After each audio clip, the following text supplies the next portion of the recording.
Welcome, Pewter Report readers, viewers, and listeners to a brand new edition of the Pewter Report podcast, energized by Celsius, the official energy drink of PewterReport.com. I hope everybody's ready for the weekend. It is a Friday edition of the show. You might be thinking, what? Friday? There's a Pewter Report podcast? You're damn right there is, because it's training camp and we're covering every single practice.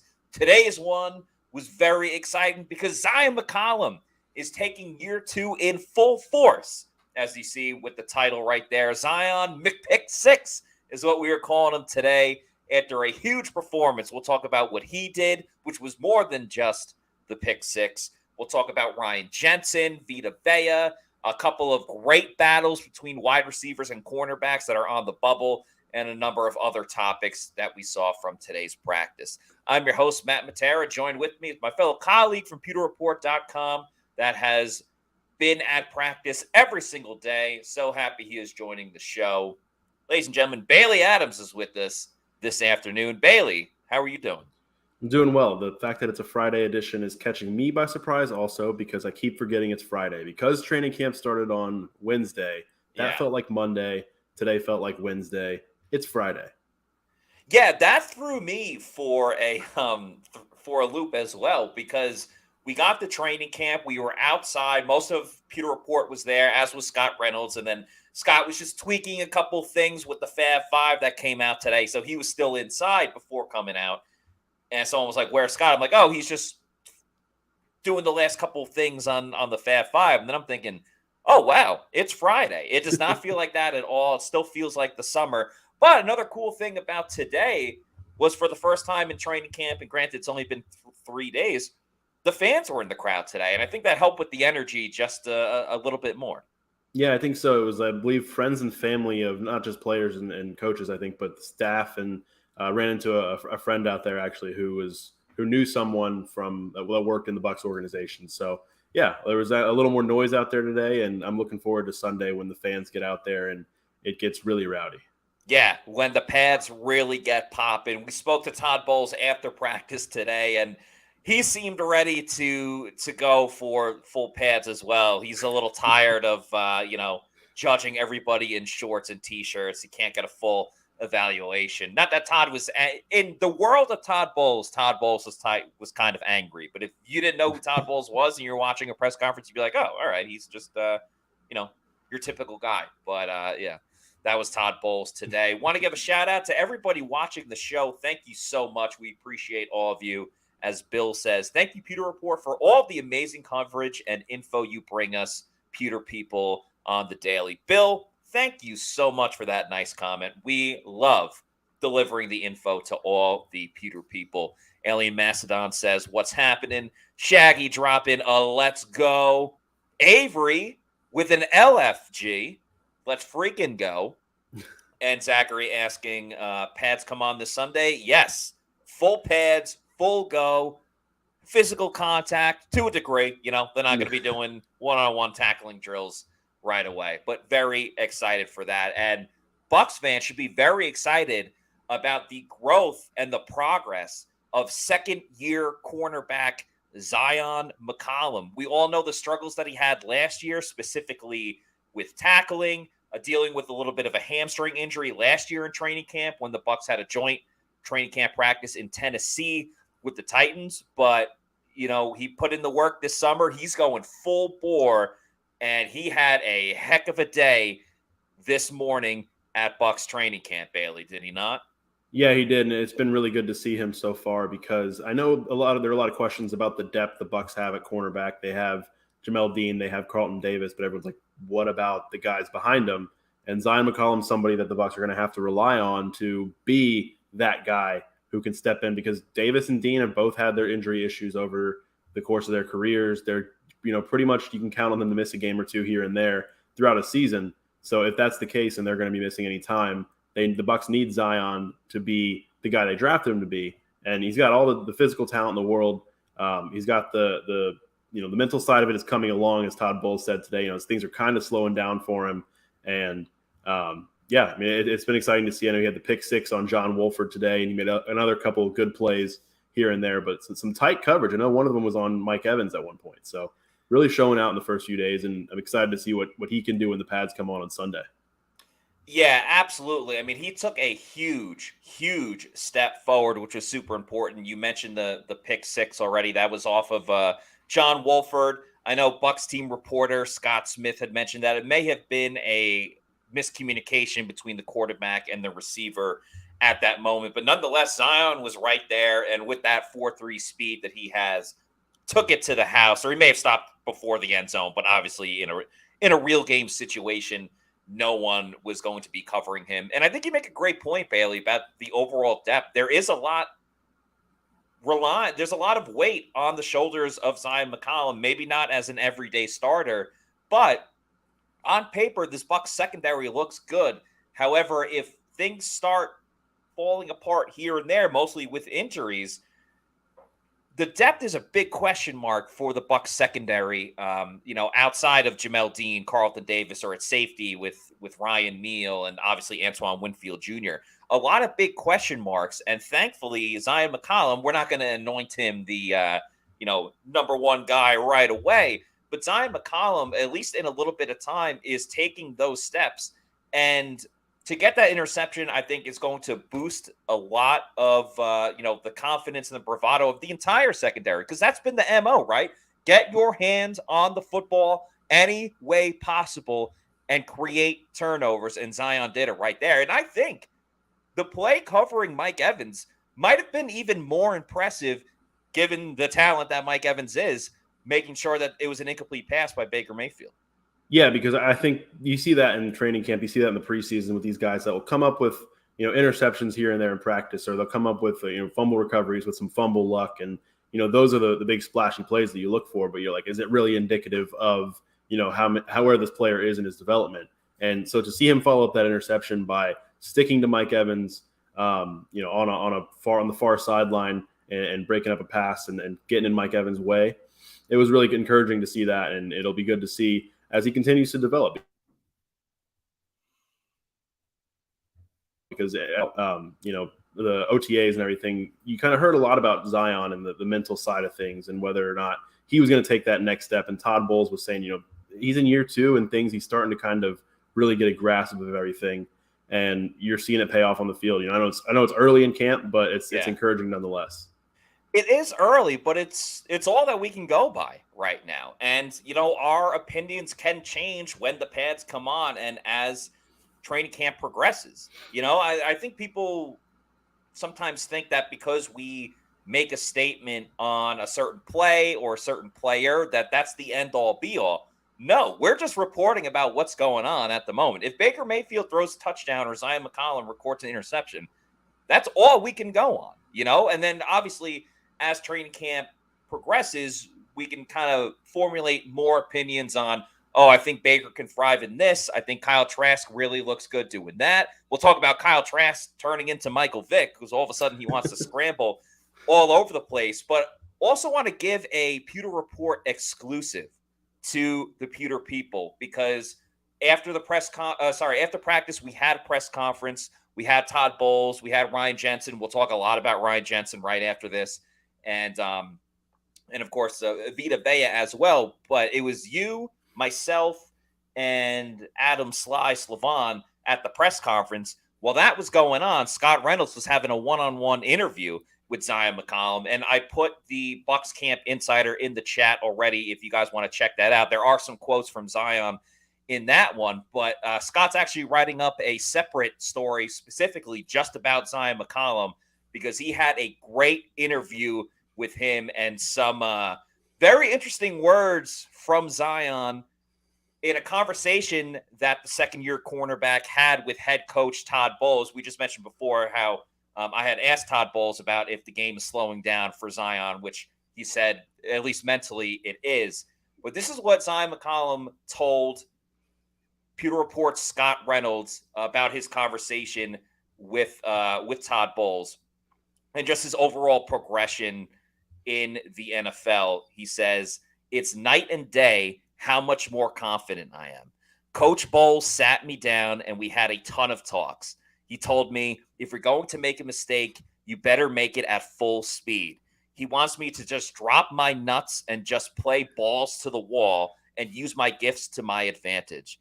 We had a bunch of talks, especially in the OTAs, about learning how to play this game. That is a direct quote from Zyon McCollum, and a vote of confidence, I was going to say gutsy, but a ballsy vote of confidence by head coach Todd Bowles. And we've heard Bowles say this before, not necessarily the drop in the nuts part, but if you're going to make a mistake, just commit to it full force. He doesn't want to see that hesitancy. I think we've seen that with quarterbacks at times, especially Kyle Trask, who we'll talk about later, but just fully committing. I think that's what hurt Zyon last year, especially when it came to tackling.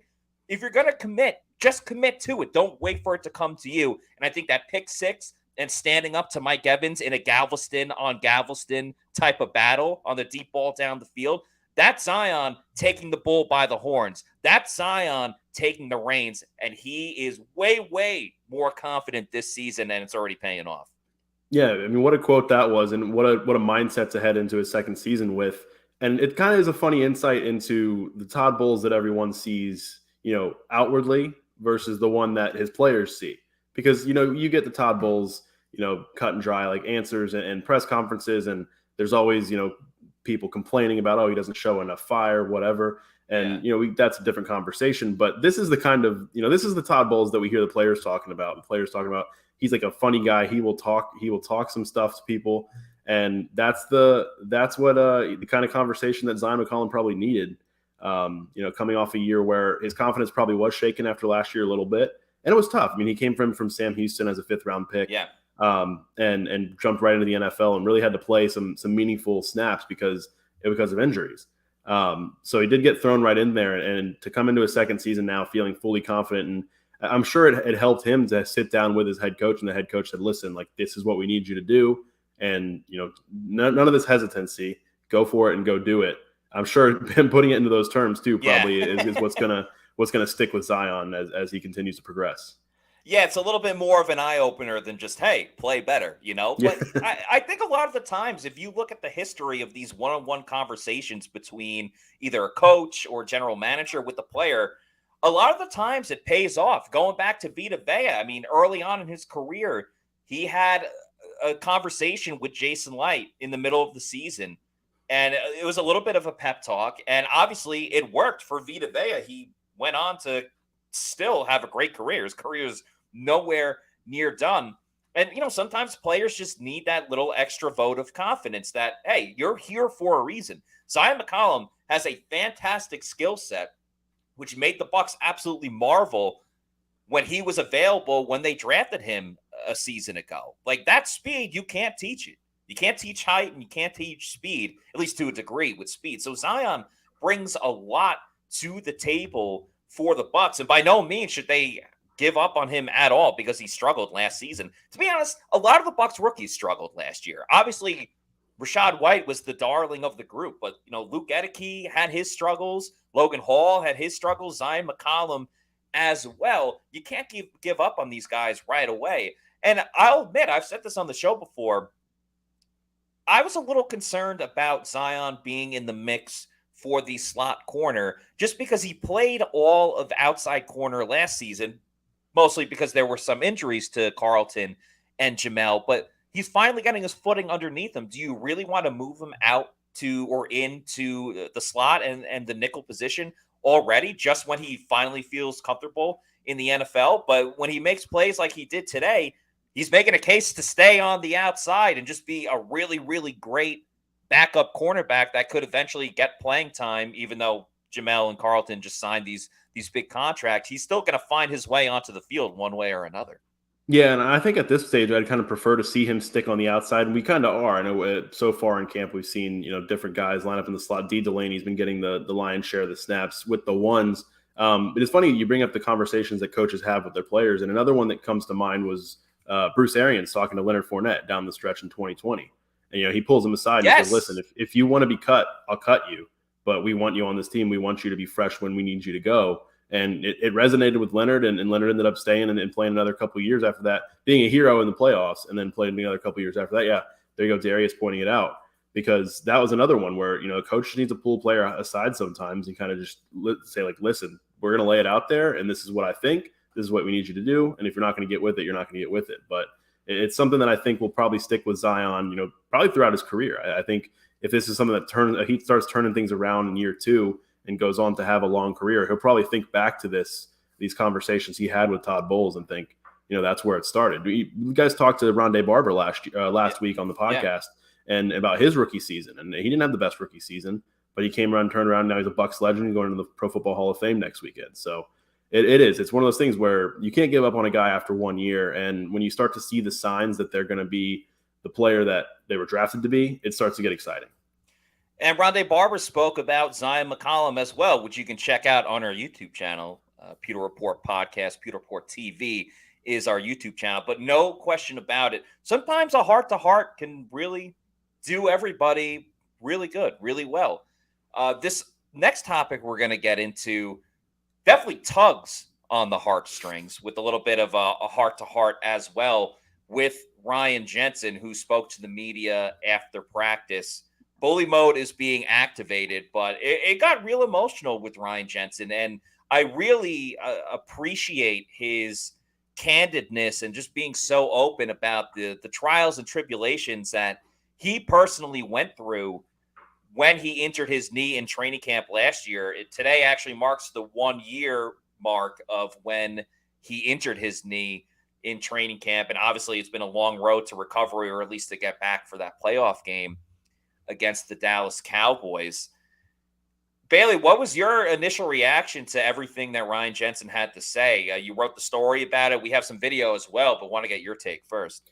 Yeah, I mean, there was so much to dive into. I know first it was kind of just the decision and what went into the decision not to have surgery on that knee, and how the road back has been for him, and the fact that he came back as early as he did. He came back and played in that playoff game.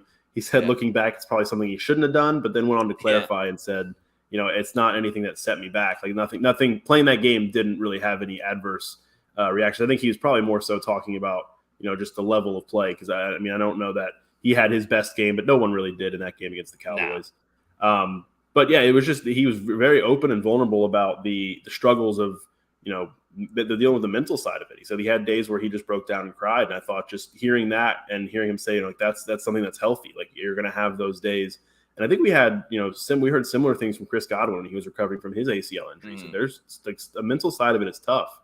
But he having to overcome that. And then of course he brings in all the family side of it, talking to his son and telling him, I can't play football this year. He that's when he kind of got really choked up. And I was telling you earlier, I was typing out a tweet of something else he had said, and then he stopped talking, and I was like, I looked up, I was like, what's going on? And then I realized that he had taken a second to wipe his face and kind of compose himself, because he got pretty emotional, and it was just really a really unique look into what he dealt with and what he went through.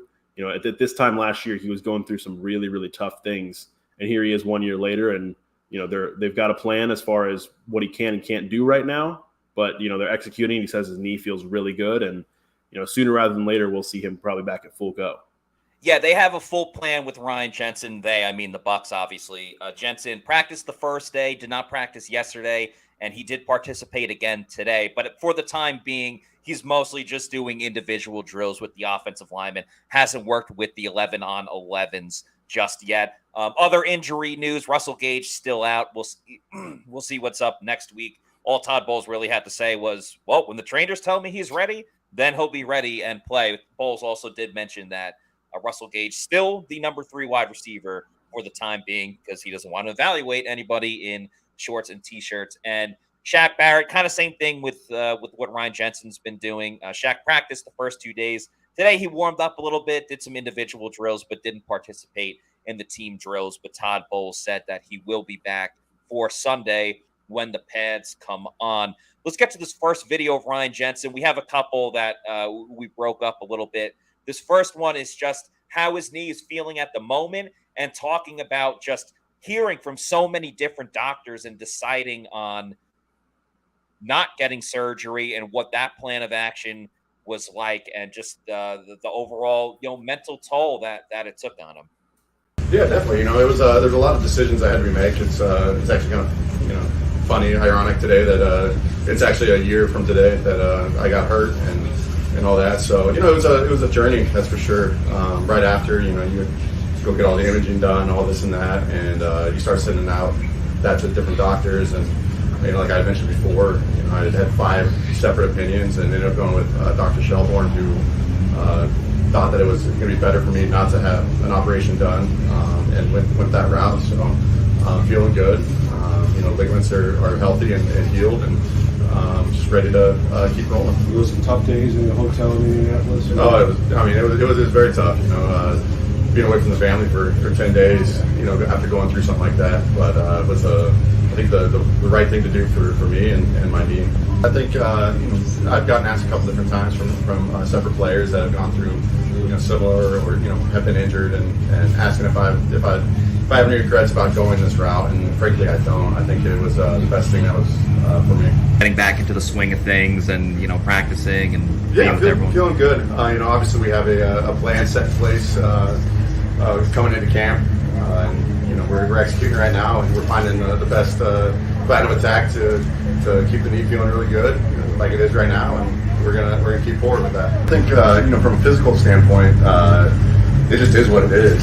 You know, I think there's a lot I learned about myself over the last year going through this injury, and you know, frankly, my entire career I had a very healthy, easy path from a physical standpoint of not really being injured ever, to all of a sudden, you know, you're on top of the world and get brought back down.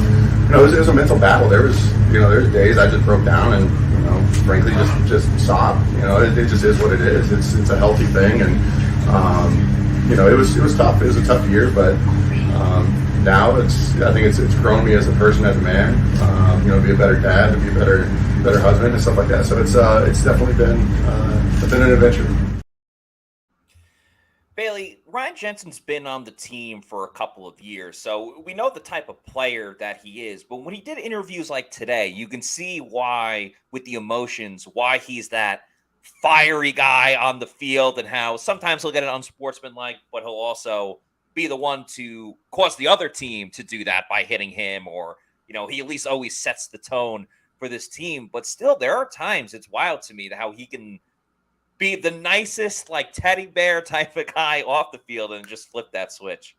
It feels like he feels his feelings, and I mean that in like a really good way. Like, yes, whatever he's feeling, it's a very strong feeling. So if he's on the field and he is really angry, he's really, really angry, and that's where some of those penalties come from.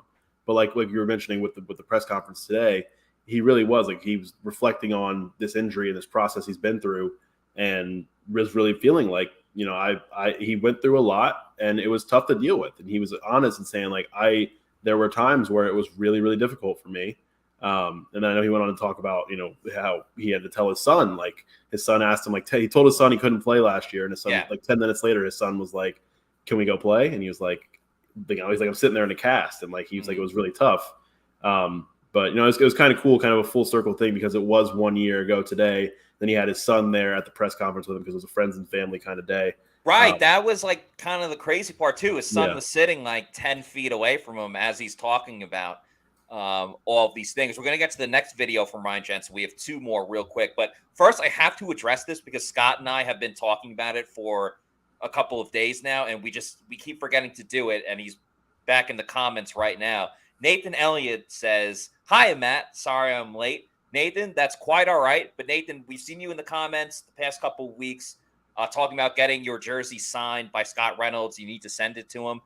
Email Scott at sr@pewterreport.com, and you and Scott can set up the arrangement separately offline. But email him at sr@pewterreport.com, and we'll get that jersey signed for you by Scott Reynolds, the face that runs the place. Just wanted to make sure I addressed that because Scott and I had been talking about it. Let's get to this other part of the video before he starts talking about his son when he really gets emotional. I keep knocking over my mic. I did it yesterday. I just did it right now.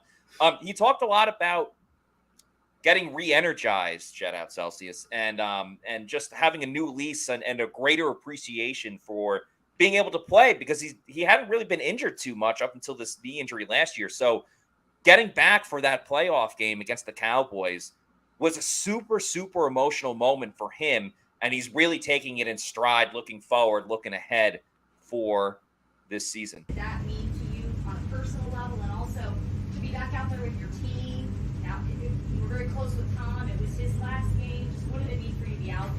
Yeah, no, it meant everything.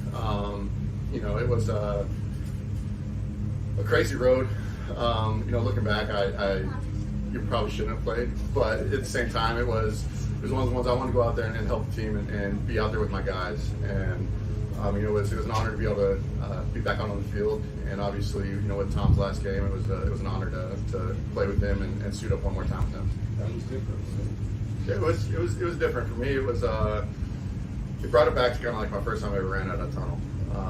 You kind of take advantage of that. You take that for granted at times, and for me, running out there for the playoff game, it brought back that. It re-energized me. It brought me back to that 21-year-old kid that got drafted, and really just reignited that fire and that passion.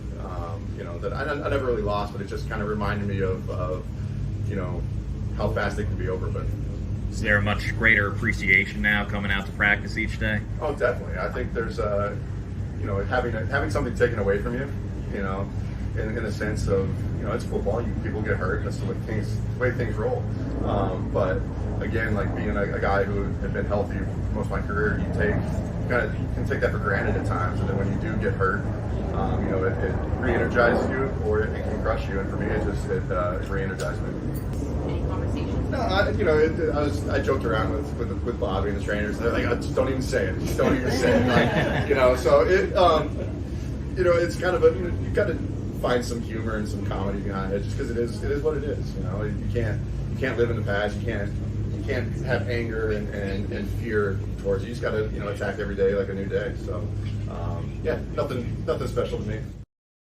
And last but certainly not least, Ryan Jensen talking about how this injury has made him a better father, how family is the most important thing to him, and trying to explain to his son that he's injured at the moment. If you have tissues, bring him out for this one. Your son about it. Yeah, no, definitely. So,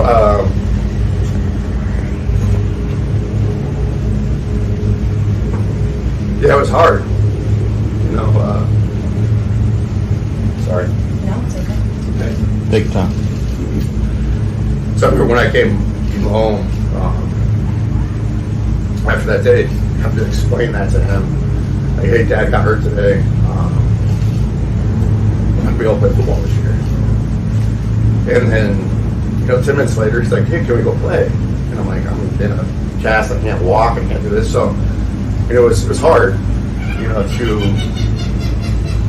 walk through that and see him brokenhearted for me, just put a different perspective on stuff. So, but yeah, it was tough. It was just helped me see things in a different perspective and not take advantage of stuff. So, that was. I'm sure he's very proud. Yeah, it was cool. It was in that moment. It was for me, it was some clarity on what's truly important. So.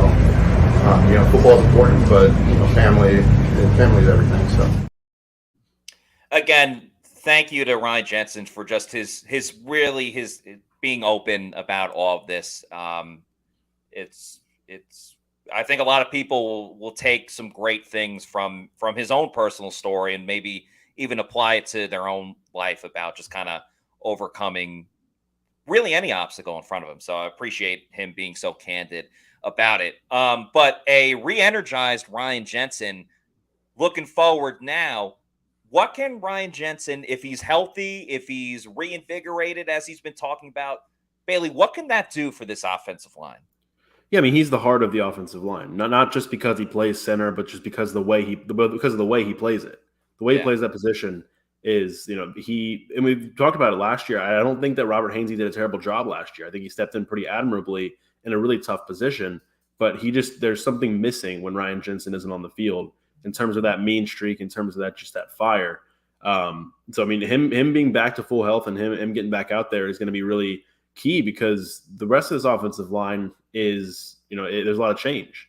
And you got Tristan Wirfs, who, and it was actually interesting to get some perspective from Ryan Jensen about the way some of these guys looked, saying that, Tristan Wirfs is making the switch to left tackle look seamless. He said Gedeke looks like way more confident this year in year two, kind of back to same theme as Zyon McCollum. But there are guys stepping in that are in different positions that are new, a rookie in Cody Mauch.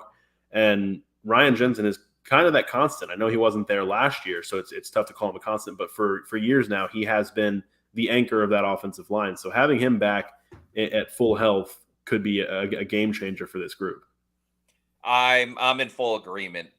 His value to this team, it's really tough to quantify because he's so valuable in so many different ways. So as Ryan Jensen said, he is re-energized this year. And as someone said in the comments, he's probably drinking Celsius. Of course, Celsius is the official energy drink of PewterReport.com. Make Celsius your number one pick. They have so many delicious flavors, including the new Cosmic Vibe. It's a sparkling fruit punch. You also got the sparkling lemon lime, sparkling orange. Arctic Vibe's probably my favorite. I'm actually drinking the grape right now, sparkling grape. So a ton of awesome different flavors. If you go to the Celsius store locator and punch in your address, you can find out where to go get one, where you can go to your local convenience store or your bodega to pick one up. And then if you want to buy them in bulk, go to Amazon, click on the subscribe and save. Have Celsius sent to your resident every week, quarterly, monthly, yearly. Get that variety pack because variety is the spice of life. So make Celsius your number one pick. Celsius, the official sponsor of the Pewter Report podcast. We're just going to show a couple more pictures of these beauties that are Celsius energy drink.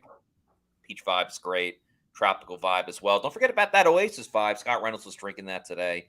And, of course, the Cosmic Vibe. Bailey, I believe you have the Cosmic Vibe today. Sure do. Cosmic Vibe. Want to give it a review? I got the grape, but yeah. I'm really enjoying it. It's making its way into my top 5, I think. I've had a few there. I don't want to say certainly that it's there yet, but it's up there, and I'm really, really enjoying it. Awesome. Very, very cool. I think Bucs fans are also enjoying this quarterback competition between Baker Mayfield and Kyle Trask.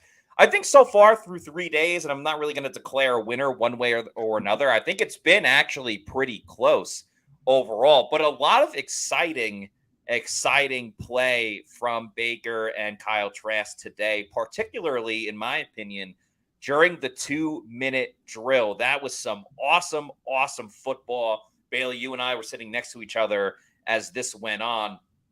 Baker started out with the 2-minute drill. He did get the start today with the ones. They're going to alternate every single day, so don't read too much into it.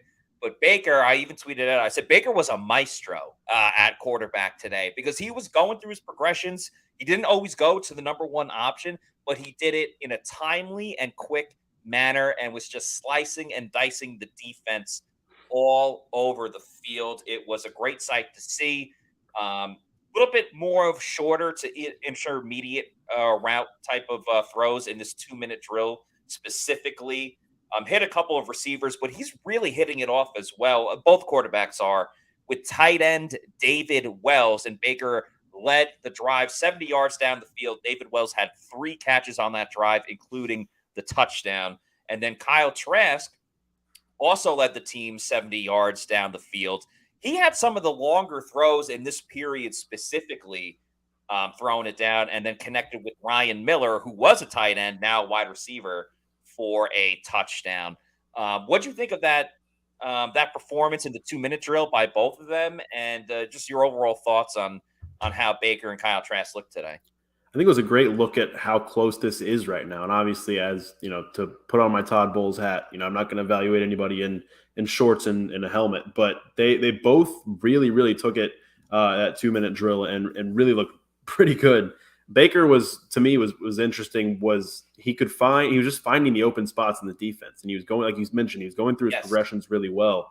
And there was one play in particular where I think he kind of extended the play. He rolled out to his right, and was going through his progressions as he's rolling to the right. A big feature of Dave Canales' offense. And he found a soft spot in the defense. I think it was one of Wells' catches. Wells got himself open, and he got probably 7-8 yards on the play. And it was a really good look at what Mayfield brings you out of it's kind of those out of structure plays a little bit, and it's something that he can really use to his advantage in Canales' offense. But Kyle Trask has been doing that himself. He's been throwing on the run. He's been moving a lot. He's been very decisive on knowing when to take off on scrambles up the middle. Like you mentioned earlier, he's kind of turned himself into Michael Vick. Yeah, he's Michael Vick now. Yeah, which has kind of been funny to watch. But I thought there were some early things in his 2-minute drill where, probably could have been a little discouraging. I know Trey Palmer had a draw. He completed one to Trey Palmer, then he overthrew Payne Durham, and then Geiger dropped the pass. So you're kind of looking at, a little bit of a stall to start the drive, and then he kind of just started clicking. He hit Durham and on a tight window throw over the middle. Really good throw, really good catch. And, he ended up getting a pass to Geiger later in that drive, then found Ryan Miller. And both guys right now, it's looking, both of them had one interception yesterday. Both of them didn't have any interceptions today. It was John Wolford joining the interception party. Now every quarterback has thrown one in camp. But there really hasn't. That's been the other thing that stuck out to me is that I think it's a byproduct a little bit of Canales' offense is it's not as no risk it, no biscuit as the previous one, because you're not seeing a lot of interception. You're not even seeing a lot of pass breakups. There's not a lot of high risk throws so far from what we've seen. And these guys are getting their easy completions. They're finding the soft spots in the defense. Guys are getting open. And it has been for both of them. I think things are clicking for them right now. And it's been really fun to watch as, you kind of look at the difference between mini camp and now, and you've already seen, some growth there. Canales has talked about it. And, it's going to be only continue, I think, as time goes on. And preseason, first preseason game's 2 weeks from today. So we're going to get to see that, live and in person. I think you hit the nail on the head where there's been no indecisiveness by either quarterback. I've been really impressed with what Kyle Trask has done in terms of when he's going to tuck it and run, he commits to it. He doesn't wait around and stutter step and then decide to run. He runs almost immediately if the window is open and no one's open. I'm not saying he's taking off and running every single time. And I think Baker has been getting rid of the ball in a timely manner, like I said before, and not throwing it into any difficult windows or tough situations. Sure, there's going to be tight throws here and there, but both guys, Kyle Trask made a great throw to the sideline today. It wasn't caught by the wide receiver, but it was a spot-on dime by Kyle Trask. And Baker, I'll give a slight advantage to Baker right now, just in terms of he seems to, and this isn't the end-all be-all, but Baker's the one that seems to have the big plays down the field a little bit more and is reaching the end zone. He had 2 nice touchdowns today. One, it was a red zone drill. It was just a measly slant. I shouldn't say measly. It was just a slant to Mike Evans with Jamel Dean covering him. But that's the stuff we were looking for last year, and we didn't get it. One-on-one opportunities for Mike Evans to let Mike be Mike Evans and let Baker bake. I have to say that. I'm contractually obligated to say that at least once an episode. But, he threw to Mike Evans on the slant, bam, touchdown. That's what this Bucs offense should look like when they're inside the 20-yard line, the 10-yard line, and so on. And then probably the best play of the day offensively was a throw over the middle by Baker Mayfield. He's righty, so he'd go like this, but I'm lefty. So a throw by Baker Mayfield over the middle. Chris Godwin jumped, caught it, showed his athleticism. I believe Kayvon Merriweather was the one guarding him on the play. Chris Godwin looked like Michael Jordan in Space Jam when he's jumping from half court trying to, dunk the basketball in. I think it's going to be the first of many for Chris Godwin. I know Drake is the 6th God, but I'm going to start calling Chris Godwin the 6th God because he's going to have reservations for 6 in the end zone a lot of times this year. And Baker's just been connecting with them pretty early and often. Not to say that Kyle Trask isn't. There's a lot of things that I've liked from Kyle Trask so far, but that's kind of what I've seen from Baker. The one knock I have on Baker specifically for today, when Baker was going deep, the deep ball was not looking good. There was at least 3 throws today in 11-on-11s where he went deep. One of them was for Mike, and it was just very, very short. Mike had to readjust and still couldn't make the play. The other one was a deep ball to Mike that was broken up by Zyon McCollum, as we talked about earlier. The third one wasn't really that close either. I'm not going to say, Baker can't throw the deep ball, he's done. But as far as, can't all be 100% positive. If I had to knock Baker for one thing, it would be his deep ball today. It wasn't really on par. Yeah, it's just one of those things that's not quite there yet, and it can come with time. The one thing that I mentioned to you when we were out there at practice was we're not seeing Trask really get a chance to make those throws, which is I found kind of odd. You're seeing the longer ones dialed up for Baker, and he hasn't been able to connect on them. Trask hasn't been really getting a chance to show whether or not he can hit on those deep passes. But no, I think what you mentioned about Baker kind of getting on the same page as both Mike Evans and Chris Godwin, you're seeing that with Kyle Trask too. He was hitting some guys today, and I know at one point they're doing the quarterback wide receiver drills, and he's working with the guys, and afterwards, in between the periods, he's over there talking to Chris Godwin, and him and Godwin are having a conversation, just one-on-one, just like I'm sure talking like what how do you want the ball, where do you want the ball, that kind of stuff. Quarterback telling the receiver what he wants from him, receiver probably telling him put the ball here. So you're seeing it from both quarterbacks, and it really is interesting how close this thing is right now. And David Wells, man, as the tight end, David Wells, the football player, not the pitcher, who was a pretty cool dude himself, even though he played for the Yankees or the Stinkies, as that one sign said. In the that picture cracks me up every single time that I see it. Some people know what I'm talking about. Anyway, David Wells continues to impress as a receiver. Now, it's a big if, because once those pads come on, we got to see how he is as a blocker.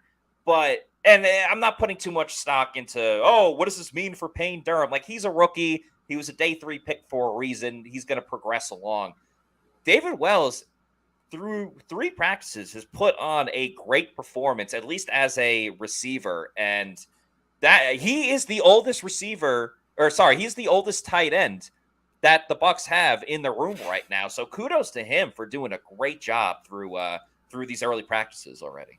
Yeah, it's a young group, and he showed out. I think he's getting a little more opportunity so far than Payne Durham. Durham, I know I mentioned just now, had that catch during the 2-minute, but Wells had the 3 catches on that drive and is really, really looking good. I think the tight ends in general are getting involved a lot. Otten had quite a few catches.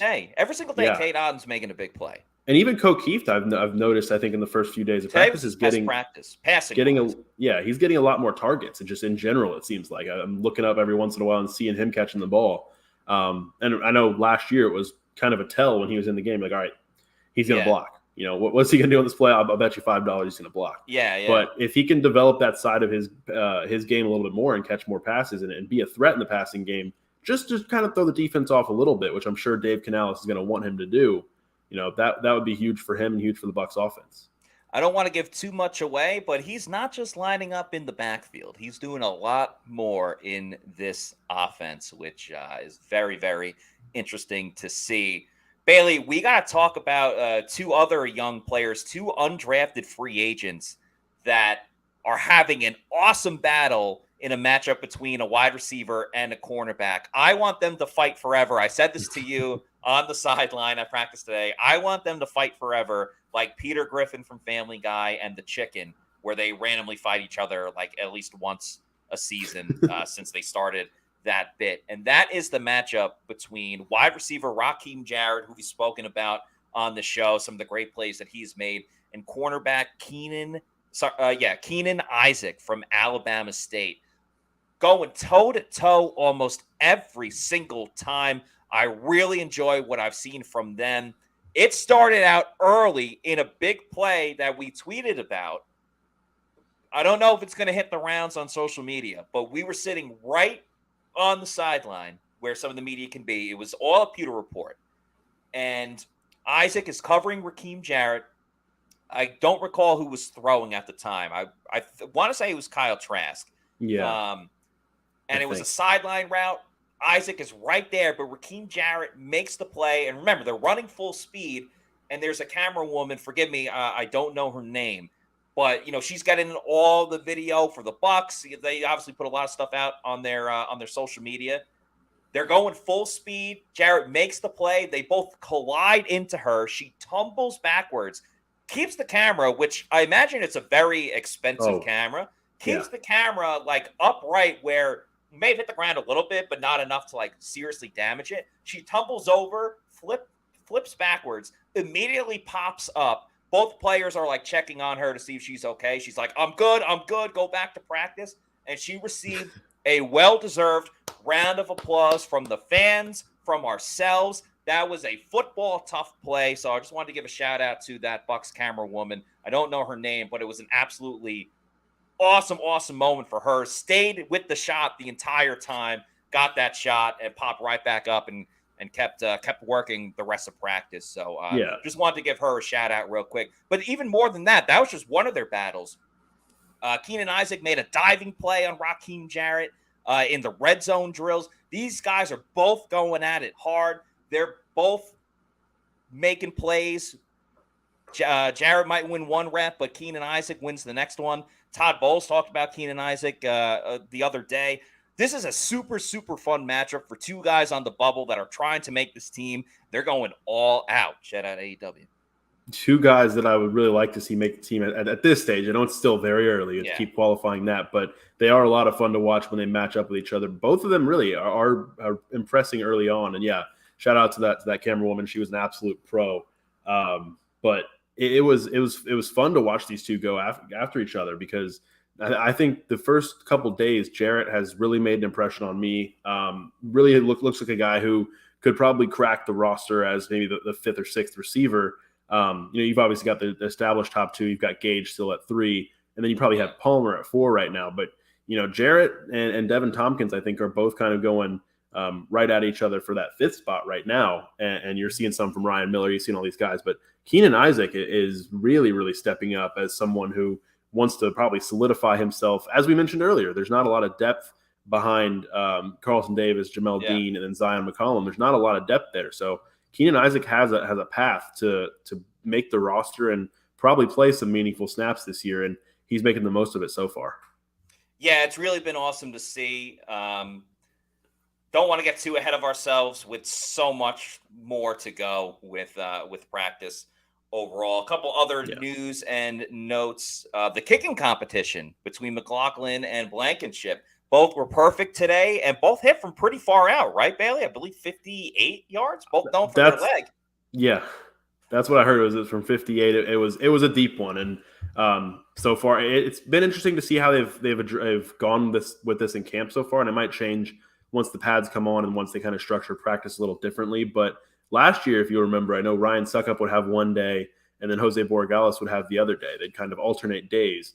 This time, this so far out there this year, they've got both kickers kicking every day, which I think is a little more fun to watch. It's kind of, one guy goes, then it's the next guy, and you kind of see, the first guy, he goes 5 for 5. Now the pressure's on the next guy. So, I think anytime you can ramp up pressure like that in a training camp setting is going to help, especially with a kicker. Agreed. Also, as far as punt return goes, you had Devin Tompkins was technically first. You also had Trey Palmer and Caitlin Geiger in the mix as well. That's a long way to go, and obviously the preseason games will decide that. But when it comes to kicking, one of my favorite prop bets to do, is over under the amount of field goals in a game. It's usually like either 2.5 or 3.5. You can also do longest field goal distance, shortest field goal distance, over under. If you want to make all these prop bets, of course, go ahead and do it over at mybookie.ag. Football season's coming up very soon. They also have an online casino, which is super fun. It's new and improved and here to change the game. You can dive into truly realistic casino experiences featuring the latest in slots, progressive jackpots, and live dealer action, all from the comfort of your own home. Take advantage of weekly blackjack tournaments and a brand new collection of high-end games for a chance at real cash rewards. Your adventure at the MyBookie Casino begins today with a generous sign-up bonus using the promo code Pewter. That's PEWTER. And that's not all, because their revamped loyalty program ensures that you'll be showered with rewards, including free spins, cashback offers, and a host of exclusive VIP perks. So the more you play, the more you win. Play anytime, anywhere with the MyBookie Casino. And, of course, get up to $1,000 with your first deposit bonus using the promo code Pewter, PEWTER. Even if you learn from Plant City Math, you know that is a heck of a deal. So go to mybookie.ag, use that promo code Pewter, PEWTER, and get some free cash in your account. Always good to make a bet on MyBookie, because you can bet on all different sports, all different events, and obviously it's most fun when football season gets around. As we close out the show, we talked about speaking with Todd Bowles and Ryan Jensen. We also had a word with Vita Vea as well. New father. He talked a lot about his daughter, Honey, who was born in May. So congratulations to Vita Vea on that. And obviously, we want to know his opinion on Kalijah Cansey, who he's going to be lining up next to. So let's hear from Vita Vea. How's that relationship going so far, and what have you seen with Vita Vea? That relationship's growing every day. Still getting to know each other. Time's still early, but he's showing a lot of bright upside on in his future. He's surprising all of us every day. His knowledge on the game and his work ethic, how he's playing the game. So just excited to get out there with him and just seeing the growth. I also want to get Vita Vea's opinion on this because the other day we spoke to Will Golston, and Will was saying that some of the guys that he hadn't seen in the offseason or because he couldn't go to the facility, some of the guys looked absolutely jacked. And Will Golston happened to say that Pat O'Connor, number 79, looked like he said he's jacked up and said that he looks like the Hulk with a beard. Now, he plays on the D-line with Will Golston and Vita Vea and has a pretty good friendship with Vita. So I want to know if Vita agreed with that sentiment. So to be fair, we're going to play Will's video and Vita's video. They're both together, and we'll get Vita Vea's opinion on that. Walking through the hall, some of them guys is jacked up. They walking around big and stout. I'm like, man, yeah, I'm excited. Who are some of those guys? Pat O'Connor. Yeah. I look like the Hulk right now with a beard. It's crazy. He wasn't that big when I left, but the dude is huge now. Vita, the other day, Will Golston said that Pat O'Connor looks like the Incredible Hulk with a beard.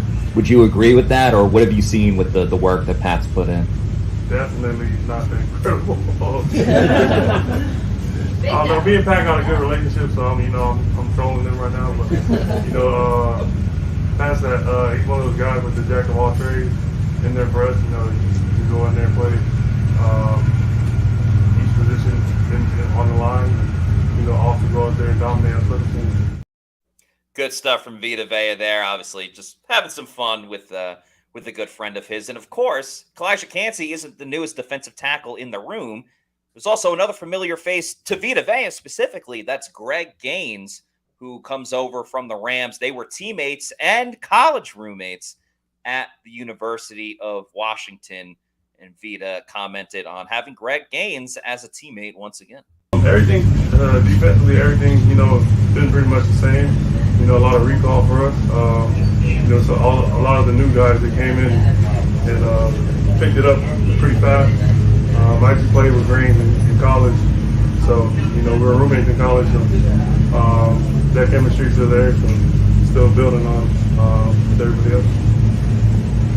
I think what he put on tape is what got him here. I think he's done a lot with the Rams. He has Super Bowl as well, so he learned a lot from being under Aaron Donald. So you see a lot of his knowledge stuff. But, I learned a lot from Greg too in college. So yeah. I like that Vita said that he learned a lot from Greg Gaines because there's also a lot of younger guys in this D-line room with Kalijah Cansey as a rookie and Logan Hall only going into his second year. And up until a couple of days ago, you didn't have that veteran presence of Will Golston. So I was very curious to see what Vita was going to do with now taking another guy under his wing. Vita became a team captain last season, but I still think he's kind of embracing that leadership role a little bit more. How do you see it with Vita? Yeah, I think it's kind of interesting because he was asked today about it, and he was saying like it's kind of crazy how time flies because he's already one of the veteran leaders on this team, and it's partly because you've seen so much turnover on the defensive line. I mean, obviously, this including the front seven as a whole. Yeah. Jason Pierre-Paul is gone, Ndamukong Suh's gone, Akeem Hicks has come and gone. So you're seeing some of these guys that he's been playing with and been those veteran voices. Now he's the veteran voice, and I think it was important for him to become a captain for the first time last year. And I wouldn't be surprised. I'd actually be pretty surprised if he wasn't again this season. He's got himself up on one of the corners of the stadium this year. He's pretty soft-spoken, Vita Vea, but he is a very important figure for the Bucs, both, just on the field and as far as being a figure in that locker room. Yeah, it very much feels like he's not standoffish by any means. I just don't think he's the most open person to the media, and that's totally fine. But if Vita rides with you, if you're like in his inner circle or you know him more on a personal level, he seems like one of the most fun guys to be around. I mean, you saw it at the parade a little bit. He took the camera, and when they won the Super Bowl, he took the camera, was moving it around. He was dumping water on Bruce Arians. He took the mic and started yelling. So it was cool to see him make captain last season. I think he's going to be even more of a leader this year, just kind of, given the situation that he's in now with two younger players along that defensive line. And the reason why I keep putting up this picture of Vita Vea and Baker Mayfield is because Baker is the one doing calisthenics with the defensive line, just, trying to build that chemistry with everybody. And you kind of just talked about Vita mentioning his role as a leader. And you also spoke about how Baker Mayfield has fit in. They've even gone golfing together. It's still pretty crazy, time flies. But, I kind of learned from with the guys, with my vets in the past showed me. So I try to, learn from what they taught me and try to shed light on these younger guys, try to lead them in the right direction. What are your impressions of Baker? It seems like he's really tried to, get himself in with everybody on the team. He's fitting in pretty well, he gets along with everybody, so he's been pretty good with us, so he's a cool cat. We got to hang out with him a couple times in the spring and build that chemistry, so he's been a blast so far. So he's spending time not just with the skill players and the offensive line, but he's spending time with the defensive guys too. Yeah, we try to build chemistry with everybody and try to get close with everybody, but just kind of keep the long days fun and just get along with everybody in the team sport. So we just try to have each other's back. What kind of stuff did you guys do? I know he said something about taking offensive linemen out on a boating trip. He probably did. He didn't take us out there. We went golfing one time with him. He's a good golfer, but you know what I'm saying, he wasn't better than me. What'd you shoot? Huh? What'd you shoot? We don't keep that confidential. And if you want more clips like that of Vita Vea or any of the press conferences we've had, make sure to please follow us on our social media platforms on Twitter, also known as X. Shout out Exhibit. And also DMX, RIP DMX. Instagram, Facebook, and Threads. We're at Pewter Report, and our YouTube channel is Pewter Report TV. Please like and subscribe to our YouTube channel. That's going to do it for us on this episode. There is no practice tomorrow on Saturday, so it's an off day tomorrow for the team. No podcast tomorrow, but we're going to have one on Sunday with practice once again in the morning on Sunday. The practice in the morning at 8:30. We'll be live at 4 p.m. Eastern time, recapping everything from practice again. And the pads come on, so even that much more exciting. That'll do it for us on this afternoon show. For Bailey Adams, I'm Matt Matera saying thanks, everybody, for watching. We love you, Pewter people. Have a great weekend, and we will see you on Sunday for another edition of the Pewter Report podcast. Peace out. Out.